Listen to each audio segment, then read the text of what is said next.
Hello and welcome to a special edition of The Flying Reporter, coming to you from the LAA Rally.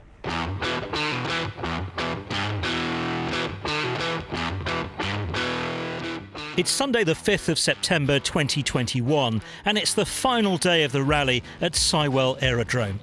I popped along to enjoy the sunshine and meet some characters. The first of those was Frank Cox, an ex-Royal Navy pilot who won the award for Best in Show and the Prince Michael of Kent Trophy for his restoration of this magnificent Fairchild Argus. It's been quite an undertaking. Tell me the story behind this. Well, I bought it in somewhere around 1983, it's a long time ago now, and I was flying it, and 4 years later I decided it was looking so tatty that I was just going to put new fabric on it. 6 months I'd estimated it'd take me, and anyway, the more we took off, the more we found bad. So basically the decision was then made to strip it to every single component. Engine came out and that was sent away to be overhauled, and that was stripped to bits and put back together, and the whole airplane, all new nut and bolts right through. All the rusty bits were removed and new bits welded in, and slowly it came back together again. Quite slowly, 25 years in all, I think, is that 25 right? years, yes, but I was working overseas for most of that time. I suppose it was probably 10 to 12 years work. And when you were doing that, when you set out, you decided to completely rebuild it. Did you envisage it would take that long? What did you have in your mind at that point? I didn't have a time scale, and I don't think if you're going to do a project like this, you can't, because as you move along, you find another problem which has got to be overcome. If only looking for spare parts. Yeah. You need a part. You can't carry it on until you've got that part. Well, you can do something else, but that particular job has to wait. And so you've got a few balls in the air at the same time, waiting for parts to come or even finding where they are in the first place. And how do you feel about the result? Well, I'm very pleased with it. It came out well, and it seems that most other people are pleased with it, but I know what's wrong with it. So I'm always playing with it, titivating it. Yeah. During that 25 years of work and all the difficulty finding parts and so on, did you ever regret starting it? Did you ever fall out of love with the project? No, I didn't, and a lot of people said I would never finish it. Not that that was red rag to a bull. I knew I would, but it would take time, and I have no time scale. I just keep on at it. What does it fly like? A Cadillac. It's heavy. I sum it up a bit like a steam pudding, but it's fun. It's old and it flies well. It's beautiful. Congratulations on your award. Congratulations on your project as well. Thank you very much. Well done. Thank you. This year marks the 75th anniversary of the LAA, and the show has been busy. Steve Slater is the organisation's CEO. And we're beside your L3 Cub, which I think you've restored, and that's taking pride of place airside. Everyone sees it when they come over. Well, this is not about my paper Cub being on display, and I've got to say we're just about, that's tantalising position of 99% done, but still about 99% still to go. Wow. So she'll fly in the next week or so after a 4-year ground-up restoration.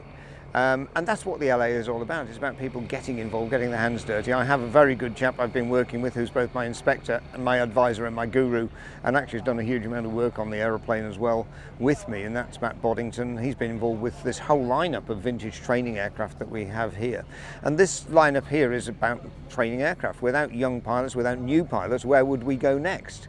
So we've got one of the oldest training aircraft in the world, which is a replica airframe. In fact, it's an Avro 504, and this particular airframe represents a First World War example, so literally one of the earliest training aircraft ever. The Piper Cub, which is one of the most successful in terms of numbers at least, over 12,000 built over a 40-year period, and this is one of the original J3 models. Beyond that we have a Miles Messenger, which is really more of a tourer than a trainer, and then beyond that the de Havilland Tiger Moth, the epitome of the British training aeroplane. So this was one little segment. We've got another segment over the other side on our heritage because it's our 75th anniversary this year, and we've got some weird and wonderful aeroplanes aeroplanes in there, including the Barry Plumb biplane that was designed and built by its owner, who's been flying it now for 40 years. We've got Airy Mouse, the Curry Watt, that was an aeroplane, an inspiration for many pilots, from Harold Penrose's book called Airy Mouse, about flying a little open cockpit biplane over the English countryside. And we've got the only flyable example of a flying flea, which was the aeroplane for everyman of the 1930s. This one was designed to 1960s drawings, so it's the only one that doesn't have the aerodynamic flaw which banned the flea from flying before the Second World War. And that's now becoming a project for young engineers to get that back into an airworthy condition. Now, I fly common old garden PA-28s. That's my background. I did my tail wheel on a Super Cub last year, and I suppose I've come to find out a bit more about the LAA and the rally. I know you're a big world, but you're slightly different from the world that I usually occupy, if I'm honest with you. So tell me what the LAA is here to do. The LAA started as the Popular Flying Association. In fact, it's, as I say, started 75 years ago, and it's been affordable flying for fun. We have a wide range of people who get involved in flying from all walks of life, all ages. Our membership ages range from 14 to 104. But we have, principally, it started off as a home builders organisation. If you wanted to build and fly your own aeroplane, and we still have typically each year 70 new aircraft being built by their owners and taken to the air. More recently, they've been very sophisticated aircraft like Van's RVs and the Sling 2, which we've got on display here. We've got a real shot in the arm, though, coming with the 600 kilogram microlight, because the 600 kg microlight will be an aircraft which is still classified as a microlight, but really has the same sort of weight and performance as an aircraft such as this. And that'll open up flying for a transition from a lot of PA-28 pilots and Cessna pilots to be able to fly something a little bit more interesting, a bit more individual, and perhaps even have shared ownership of it or something like that. And it'll lower the cost of flying, which at the end of the day is the biggest single impediment. Across our membership, though, we've got aircraft ranging from the 1910s and 1920s through the 30s, 40s, 50s, up to the latest sophisticated state-of-the-art design. We've got two really interesting designs on display in the innovators section. Ivan Shaw's ISA 180, a 180 mile an hour single seat aircraft that does 60 miles to the gallon, and can contain Ivan, who's a large Yorkshireman, plus his folding bicycle, plus his luggage for continental touring. And again, product of his own imagination. He designed it, he's built it, he's flying it. And there's also at the other end of the scale a wonderful aeroplane called the Plank. Michael Whittaker, who's a well-known microlight designer, has designed an aeroplane to fly in its aerobatic on a 16 horsepower engine. And this aeroplane, designed to be built and flown at minimal cost, it'll fold up and go on his trailer, and he can trailer it to where he wants to fly it. The show, I think, has been a roaring success. You've had the weather for it, I think, and people have been wanting to come to something like this for probably nearly 2 years now. Has it been a success from your point of view? And presumably it was a bit sort of tight time-wise, wasn't it? It was. We've had massive logistical challenges. Last year we made the sad decision, obviously, and the right decision, I think, in hindsight, to cancel the 2020 rally. And that's the first time a rally has been cancelled in over 30 years. The last time was when we had the foot and mouth disease epidemic. This year we were holding on to see where the government advice would take us, where the COVID data would take us, and we were very much driven by the facts. And the other thing that we did with the, as we prepared this, is we redesigned the layout of our show marquees and our tents so that they're open-sided, with basically the exhibitors in the middle and the visitors coming in round the outside through the open sides of the tent. And that has allowed us to have airflow through the tents to remain COVID compliant. And it's not just about legal compliance, it's about giving people the confidence to come to an event like this and feel happy that they are coming into a safe environment. And if you look around, you'll see most people are obeying pretty sensible social distancing. Dare I say it, our demographic is all pretty much where we can guarantee that they're double jabbed. And I think we've had a really successful event. It's been really nice to see people just getting back together, socialising, meeting friends. And that's what the LAA is all about. It's about the people as much as the aeroplanes.